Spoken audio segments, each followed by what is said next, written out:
I'm Douglas Robertson from the University of Stirling.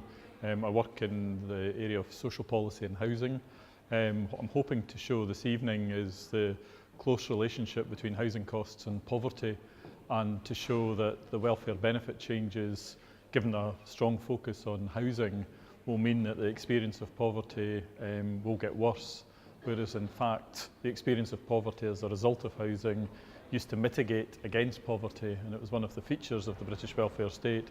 The focus by the Conservative government to challenge housing benefit and various rules around that will mean that that safeguard in poverty is actually diminished. The house is a basic building block, isn't it? If you don't have a house, then the thing that's going to be most important in your mind is finding one. And so that means employment, a quality of life, time with your family. None of that is really possible until you've found that basic building block of the house where you can live, where you can receive mail, where you can feel safe. And that's why housing is so important. And it has to be decent housing.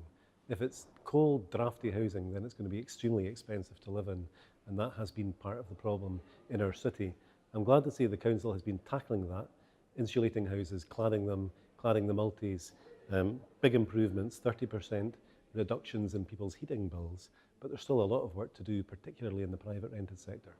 I think the thing that jumps through to me is that the people between 16 and 30 seem to be the ones who are now experiencing poverty in a much more overt way. They're also those that are more likely to be working but in low paid employment, and they're also those most likely to be in private renting and therefore suffering high rents and poor quality accommodation.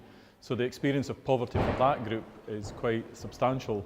For others who have been in receipt of benefit, there's quite a major change, although in terms of other aspects of their life, the housing costs and such like being covered will not change dramatically, although obviously the universal credit system will make that more complex. And I also think that changes the nature of their relationship with housing organisations. They in fact become their poverty manager as opposed to their landlord, and I think that's a big change for a number of people.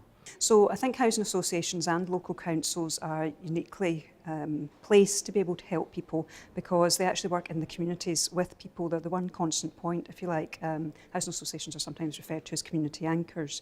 So in terms of understanding and advocating on behalf of customers, perhaps for services that we can provide ourselves, but also for services trying to encourage people to, for example, sign up with a GP.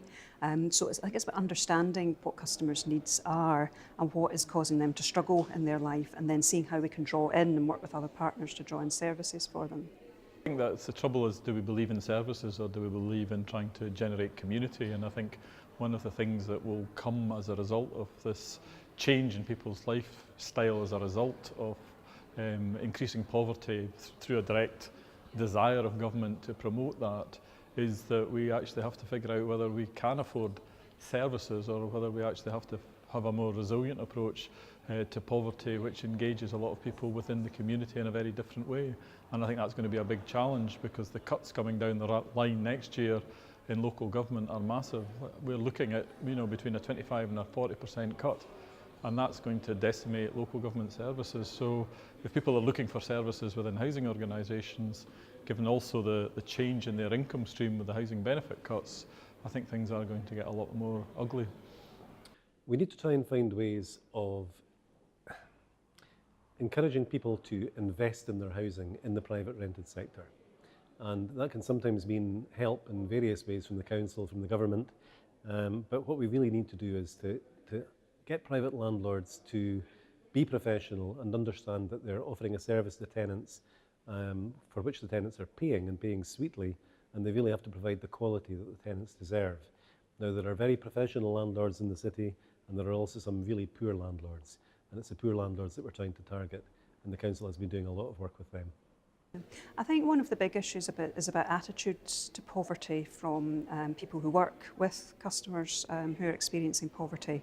And I think trying to work with people to share the stories of customers who are in poverty, and some customers are very willing to do that because I think people don't realise sometimes how they will make assumptions about what people need or what people are like because of the situation that they're in. So I think challenging is the challenging attitudes is the first step, and then beyond that, it's about even some of the simple things that we can do to make a difference for people. So, can we work with a local enterprise to get a furniture package for somebody who doesn't have furniture?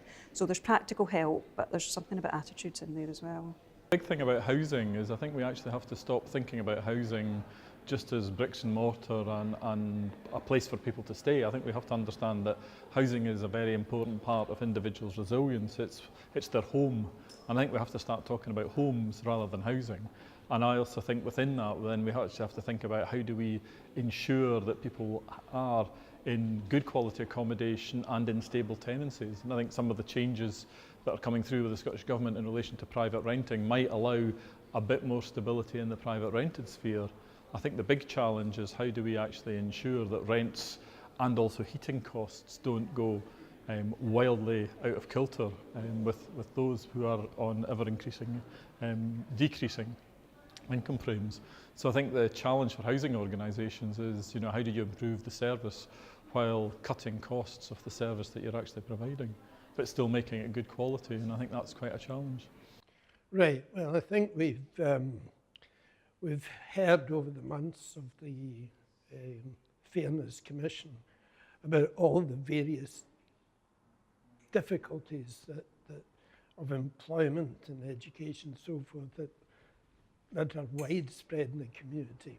Well, in terms of people with physical disabilities, it's all that with knobs on, and I would suspect, although I'm not an expert on the subject, that people with unseen disabilities, it's double knobs on. Employment's a particularly serious issue, and the changes in the work capability tests are, the government said that these tests are to test what people can do, not what they can't do. And of course, that's absolutely right.